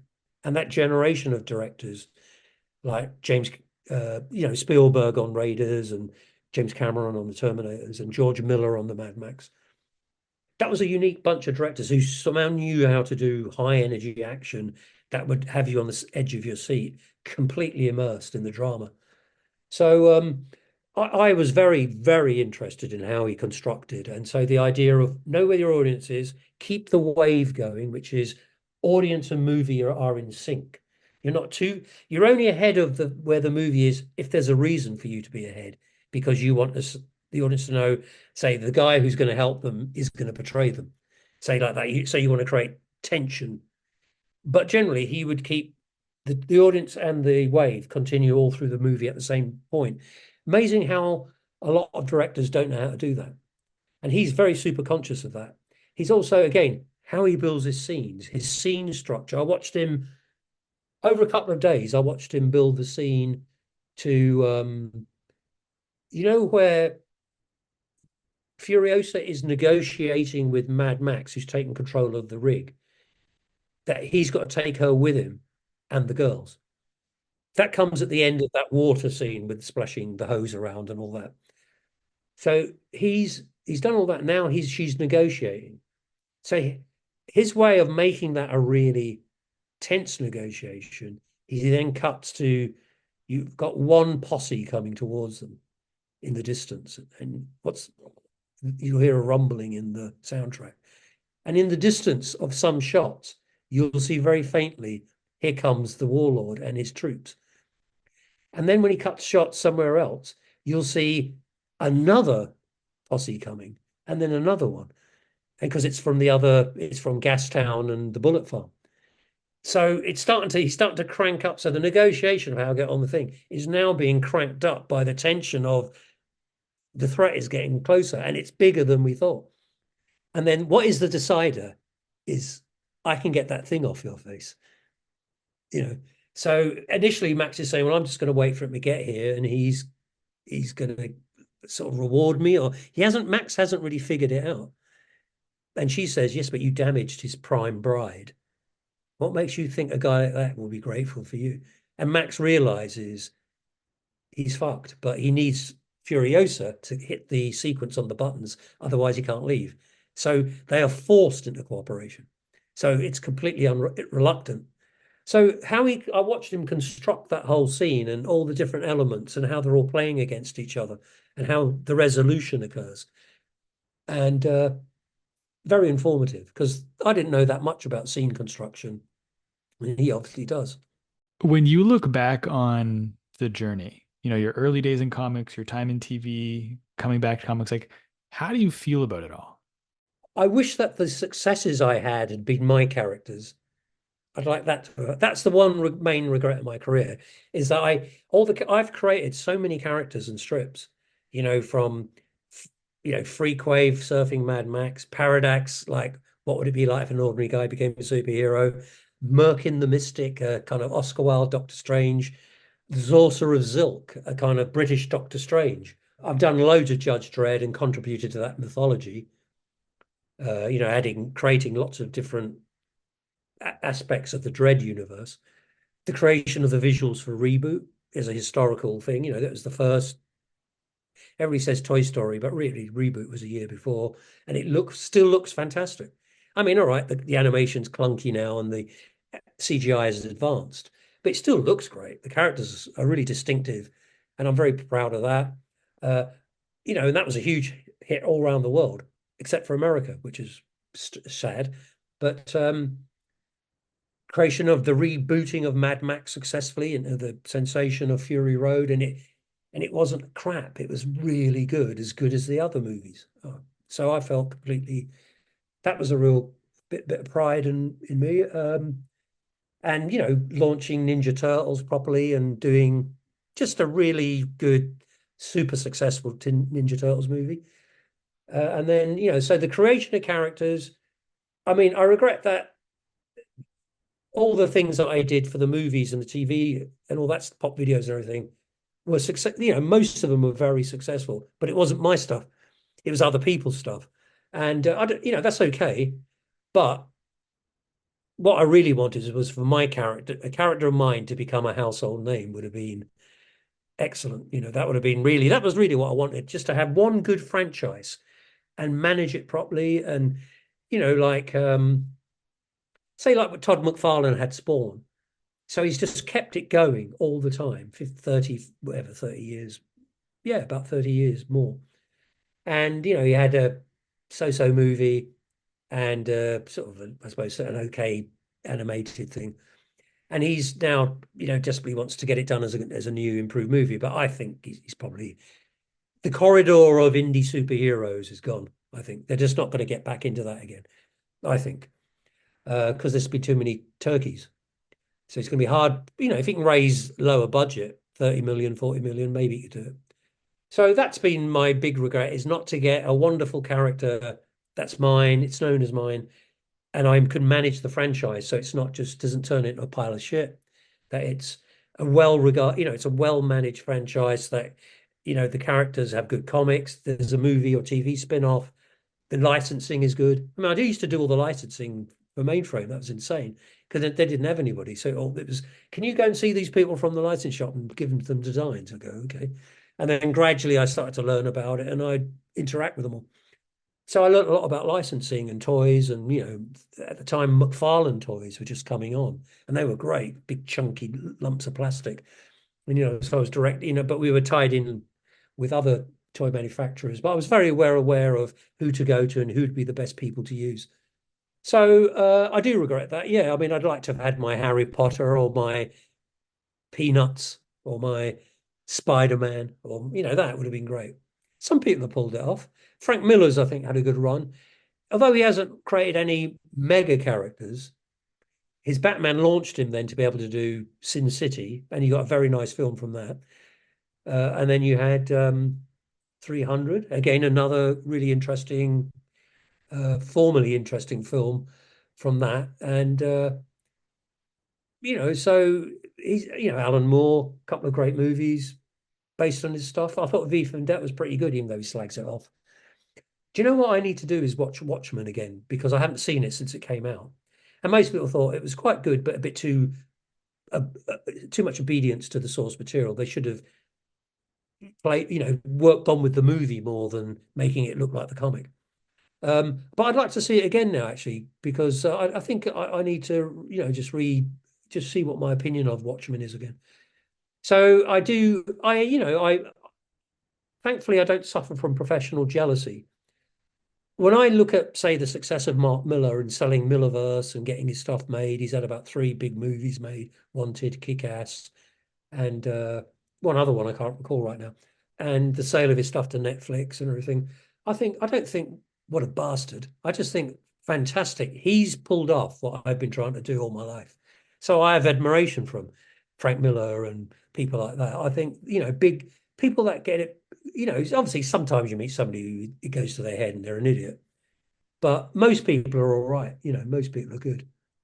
My last question, which is the final question I ask everybody at the end of every podcast, is what does it mean to you to do art well? Well, I think it's the justification for my existence. It'd be like, what is the reason for, like, say, Beethoven writing the Moonlight Sonata? Is that to get as good a piece of work as he can ever do in his life, to be a conduit of a sort of perfection that resonates with the human spirit. I think that's the ultimate sort of aim and sometime achievement of artists or creators of whatever hue.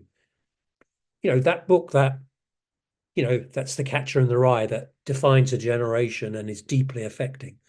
Of the few people that know my work and like it, most of them say your stuff has a sort of human connective quality in it. It's not just another spin on a franchise, or it's not just soulless, you know, quick carbohydrate reading and nothing afterwards. That your stuff lingers. It has a quality in it that's distinctly you. It's very like your stuff. I can see your stuff. I recognize it in ReBoot. Oh, I see your stuff in Fury Road. I see I can recognize you in those things you do. To do things with artistic integrity and not do a con, like where knock off a sequel for money or something. I just don't have any interest. I think life's really short. I want the stuff to be good. I want it to engage people and even make them think or whatever. But just generally that I didn't waste your time, I think is really important. And that you came away thinking, oh, that was really good. I think that's an enhancing thing, and culture at its best does that. And, just like that great pop single that can absolutely shatter everybody. It's so wonderful and beautiful. And it's #1 in the charts for 10 weeks, whatever. Something that captures the time, says it, expresses it, moves you emotionally. All these are what I gave really, I've spent my entire lifespan doing. That's it. If I have to meet the maker at the end of all this, he'll say, well, what did you do with your time on the planet? I'll say, well, I did. I furrowed this plow down this obscure little side road called comic books in England. And I did all this stuff. And then I did these hit movies. And then I went back to the little side by road and did a few more. And that was what I did. But I guarantee that everything I did, if I could help it, was as good as I could possibly made it. And I'm not embarrassed to look at most of my stuff. So I think, that's all I can say, really. I love that. Thank you so much for being so generous with your time. Before we jump off here, I want to give you the floor. Where can the people find you? Do you have a website, social media, plug anything and everything you got right now?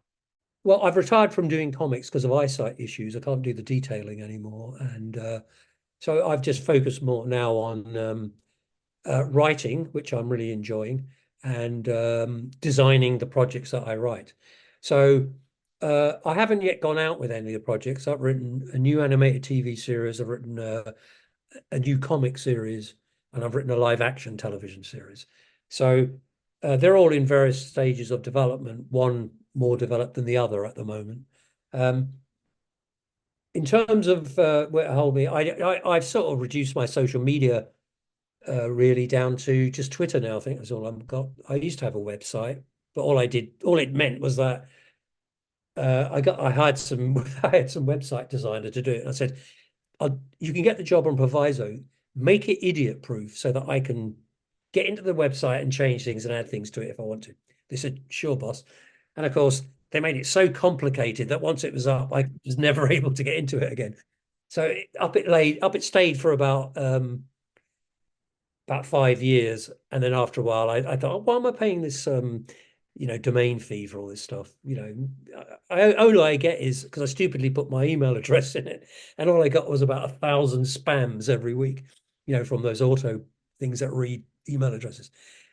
I only have Twitter now. And if somebody wants to get hold of me, just leave me a message on Twitter in one of the comments, or if you want me to DM me, I have to follow you for you to DM me because they've changed the laws at Twitter. I have nothing else. And of course, I use email, among personal friends, but Twitter's more my public. And what I'm doing there is I've got a really nice curated Twitter stream of really nice images, and I just put stuff up because I'm currently working on an art book of my career, as a career overview. I did a boutique limited edition one must be like nearly 20 years ago now. Bloody hell.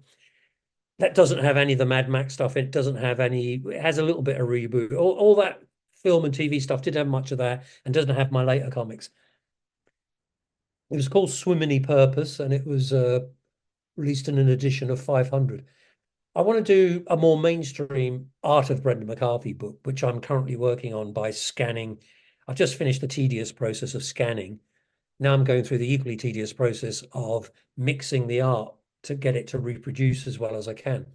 So I'm doing that, and that's like remixing your back catalogue. I mean, it takes a while. I'm in no rush to do it. Might take even a couple of years before the book comes out. Well, I just want to get the book done in terms of digitally ready and laid out, and then I'll approach some publishers for it'll just be, an Art of Brendan McCarthy book's not going to sell 15 million. It'll sell maybe 15,000. So that's the reality of it. But I want that as a final career overview. And I think that when you see my work in total, I think then you understand what I've done rather than individual little strips, which are, stylistically often very different and about different things. So that's my current project, writing and drawing new stuff, working on a final art book, and then that'll be it. I imagine I'll be off to the old folks' home staring at a wall somewhere. Well, I'll make sure everything's linked in the show notes so people can find it easily. They can find your Twitter and all that. And I must say, too, seeing all your work in its totality, like I got to experience that in some degree preparing for this interview. I went and found as much of it as I possibly could. And like seeing your work and then rewatching Mad Max is like I look at it differently now because I can see so clearly your influence on the film. So I think when people get that art book, they'll really understand that. Yeah, I mean, particularly with Fury Road, I know that was your initial sort of interest in this interview. When I'm people that know my work know they just think, wow, that's the Brendan McCarthy Mad Max. And it is because the reason why there's so many things in it, like polecats and buzzards, is because I invented them, put them in there. I mean, that was a funny day when George walked into the studio one morning and said, "Can you do anything with this?" and handed me a torn out photograph from a magazine of an acrobat on a pole. And I knew instantly what he meant because what he was doing is recapitulating the diagonal and vertical action axis of Thunderdome by the bouncing straps, except another way of doing it, which gets you off that horizontal axis all the time with vehicles. As soon as I showed it to him, within 5 minutes, I did a drawing of a vehicle with a long pole and a guiding thing, and I called it a polecat, and I had a guy on the top with a chainsaw. That took one of the best ideas in the movies was the two of us, him saying, "Can you do anything with that?" And me saying, walking up to him 5 minutes later saying, "There you go, polecats. They board vehicles like pirates." And he went, "Beautiful." Because we knew it was it was going to be one of the best sequences in the film, and we are going to save it for the last third. But we had all this other good stuff coming up. So really, Fury Road is, half of what was in it was me. And not just the design. I mean, the characters, what the story happened, the themes, things like the weather being completely mental in that world. You think, well, it would be, wouldn't it, after some kind of nuclear holocaust? Hence those giant storms, So just, so I'm embedded in half of that movie, and it was a co-written thing with George.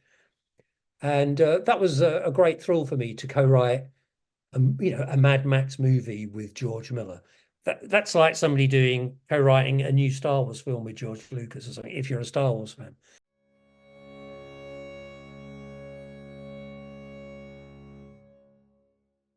Thanks for listening. Make sure to subscribe, and if you enjoyed my interview with Brendan, do me a favor and send it to just one friend who you think would like it too. And if you want even more from me, you can subscribe to the Artwell newsletter at the link in the show notes. And now, go do your thing. Whatever it is, do it well.